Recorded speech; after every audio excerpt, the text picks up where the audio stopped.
Hello, and thank you for stopping by. My name is Gavin Fish. This is my channel. Today we're diving back into coverage of the victims and possible victims of the Zodiac Killer as we commemorate the solving of the 51-year-old 340 cipher. Sunday, September 18th, 1966. 21-year-old Valerie Percy is asleep in her second-floor bedroom in her parents' mansion in Kenilworth, Illinois, one of the wealthiest communities in the nation to this day.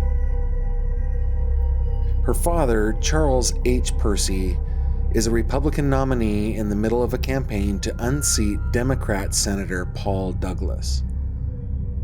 As the president of Bell and Howell, Charles Percy is well-known, well-funded, and is the frontrunner in the campaign.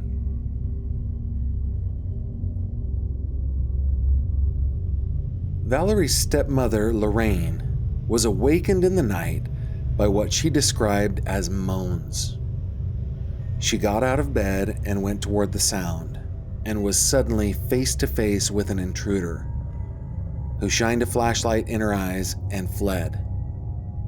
She thought she saw a man, about 5 foot 8 inches tall, and weighing about 160 to 165 pounds.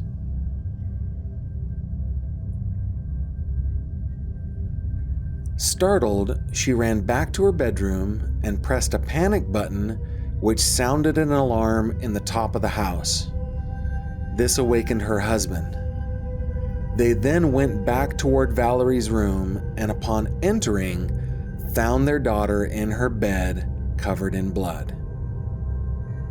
She had been bludgeoned in her head twice and stabbed 10 times. The Percys called the police. Then they called a Dr. Hoff, a neighbor, to see if he could come to the house to do anything. He determined that she was already dead when he arrived. Meanwhile, the assailant went down the circular stairs and exited the house.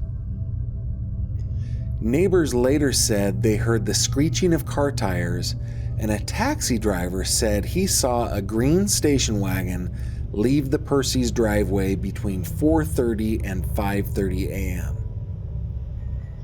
There were 100 feet of fresh footprints on the Lake Michigan beach in front of the Percy's house.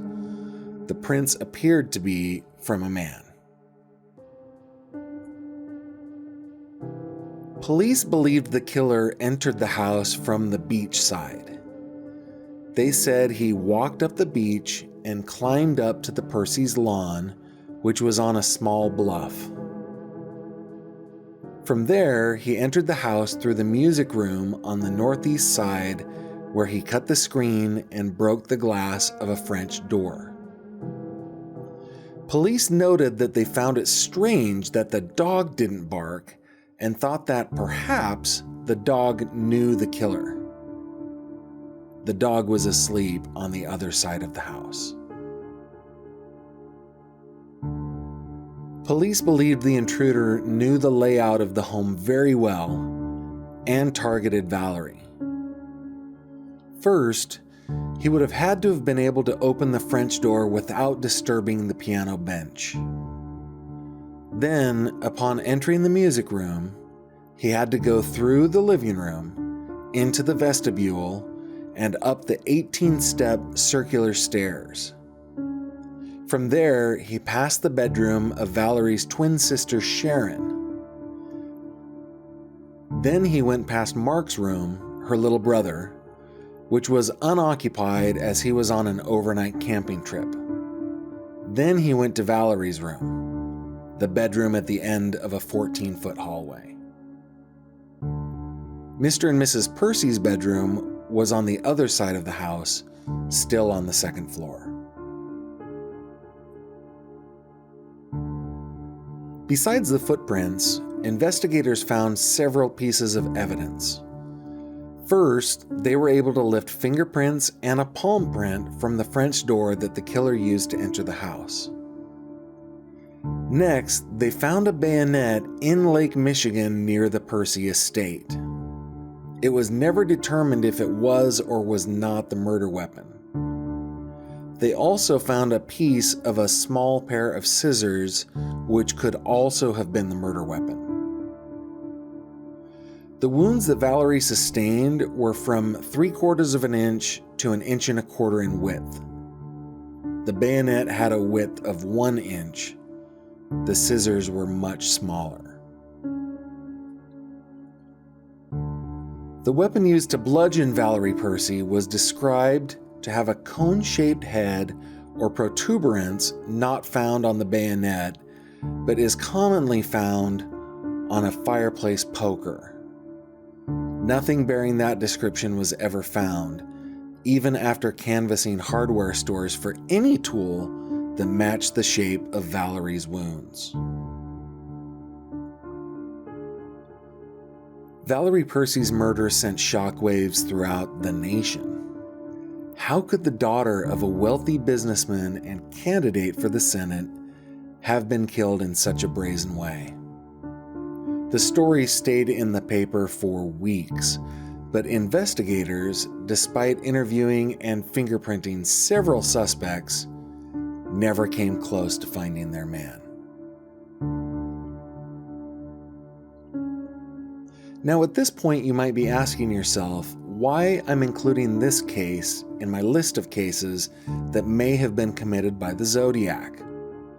Well, I didn't make the connection at all, but in my research, I found reference to a book titled Corroborating Evidence 3 by William T. Rasmussen. In the book, the author puts forth a theory that the Zodiac Killer killed Valerie Percy in Chicago, Illinois, and Sherry Jo Bates in Riverside, California, about a month and a half apart. I don't see the connection, but I haven't read the book. And it's not beyond the realm of possibility that the Zodiac Killer worked outside of California and used different MOs to mask who he was. But for me, in reading all the news stories about the case, I think this was a political hit aimed at making Charles Percy drop out of the campaign for U.S. Senate. In 2016, Dr. Hoff's widow, at the age of 96, told NBC Chicago that her husband had told her the scene appeared to have been cleaned before he got there.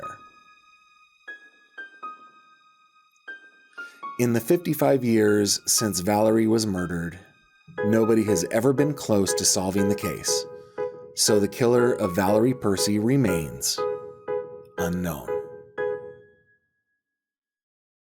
Thank you very much for watching this video.